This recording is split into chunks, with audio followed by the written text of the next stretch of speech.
இன்னைக்கு என்னமோ தெரில வீட்டுக்கு வந்துடுறது ரொம்ப போர் அடிச்சுட்டே இருந்துச்சா, சரி என்ன வேலை பார்க்கலான்ட்டு யோசிச்சுட்டே இருந்து ஃபஸ்ட்டு சிங்க்ல கிடந்த பாத்திரத்தெல்லாம் கழுவி ஓரமாக எடுத்து வச்சுட்டேன். வாரத்துக்கு ஒருக்கா சண்டே இந்த மாதிரி கழுவுவேனா, மற்றபடி வந்து சும்மா அப்பப்போ வந்து தொடச்சி மட்டும் விடுறது.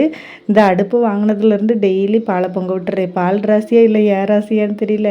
நான் சிம்மில் வச்சாலும் பொங்கும்.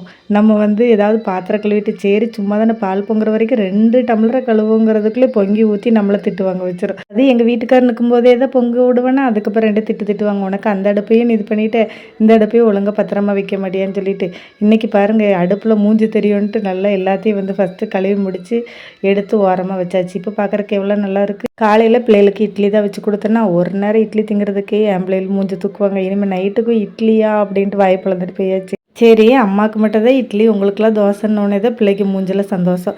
சந்தையில் கட்டின பூவே 30 ரூபாய்க்கு தான் கொடுத்தாங்க. நான் 10 ரூபா மிச்சம் பிடிக்கேன்ட்டு இப்போ பூவை வாங்கிட்டு வந்துச்சுட்டு இப்போ இது யார் கட்டுறது? நமக்கு பூ கட்டுறதுக்கே வராது. நமக்குலாம் இந்த ஆசை தேவையா? பேசாமல் கட்டின பூ ஒரு முளை வாங்கினோமா 2 நாள் வச்சோமான்ட்டு இல்லாமல் பூவை வாங்கிட்டு வந்தாச்சு. அப்புறம் கொஞ்சம் முருங்கீரைலாம் இருந்துச்சு, அதெல்லாம் க்ளீன் பண்ணி ஃப்ரிட்ஜில் வச்சுட்டு கிச்சனை காலி பண்ணிட்டு வந்தாச்சு. பிள்ளைகளை சாப்பிட வச்சுட்டு பாப்பா வந்து ஹெல்ப்பு கூட்டே பாப்பா அம்மாவுக்கு 2 பூவாக எடுத்து கொடு நான் கட்டுறேன்ட்டு. அதுக்கப்புறம் கொஞ்சம் பூ கட்டுறதுக்குள்ளே நமக்கு குறுக்கு வழி வந்துட்டு அரை முழம் போல தான் வந்துச்சு. இதுக்கு பேசாமல் கட்டின பூவே வாங்கியிருக்கலாம் போலன்ட்டு நானும் பாப்பாவே எடுத்து வச்சுட்டு தூங்க போயிட்டோம். நாளைக்கு இன்னொரு மினி விளக்கில் பார்க்கலாம். டாட்டா பாய்.